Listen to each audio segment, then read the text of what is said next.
Hey guys, welcome back to Electrical Car Repair Live. Thank you guys for watching and subscribing to the channel. Today will be super helpful video to any of you having a Chevy Silverado this generation here from year 2014 to year 2019. If you need to find where the throttle body fuse is located, which fuse you need to check for the throttle body, where you can guys buy cheap parts, tools, fuses, relays at a good price, quick shipping, that way you do not waste money and time, why it's always a good idea to test fuses and relays, all that guys will be covered absolutely free for your convenience. Make sure you stay until the end.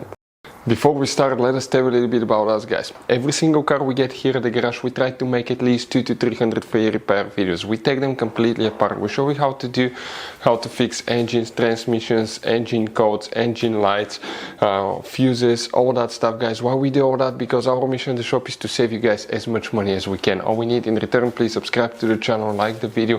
That way we can keep providing these videos absolutely free.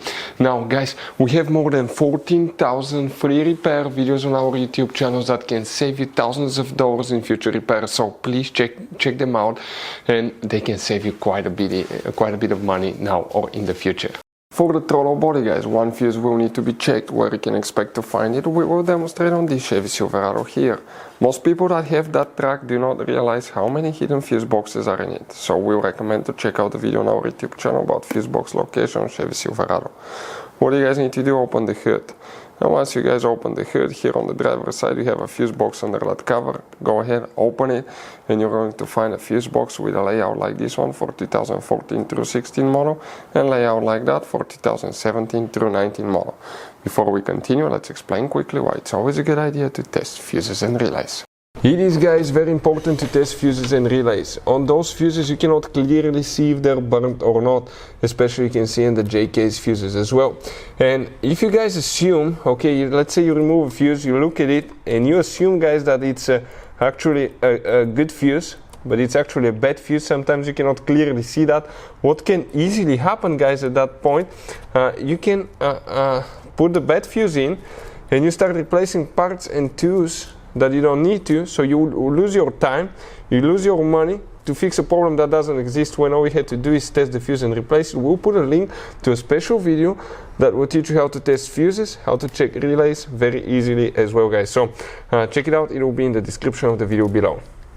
Now guys, quick thing, if you need to buy fuses, relays, parts, tools at a good price, quick shipping, that way you do not waste money and time guys, we're going to put the links in the description of the video below for your convenience. Please check it out, that way you do not waste money and time. So the fuse that we will explain now, that fuse controls the throttle control module, throttle body, throttle position sensor guys. It's one fuse. Please make sure to stay until the end. We want to share one good advice with you, that way you do not end up being stuck in the middle of nowhere like it happened to us. So first, let's explain about 2014 through 16 models. If we come in that group of fuses right here guys, okay, the fuse that we will need to check specifically will be fuse number 47. We're talking about that 15 fuse right here. Now if you have 2017 through 19, we're going to zoom in, come at the same place, and it's exactly the same fuse. There is no differences for the different year specifically for that fuse. Now guys, you have all kind of different fuses and relays in that Chevy Silverado. You have different fuses, relays that could be really hard to find, especially if you're in the middle of nowhere. And one time we needed a replacement one, we couldn't get one, we were stuck in the middle of nowhere because of that. So what we do now, we always get some spare fuses, relays, keep them in the glove box for a peace of mind guys, that way you do not get stuck in the middle of nowhere like it happened to us guys. Hopefully the video will be helpful. Thank you guys for watching and see you next time.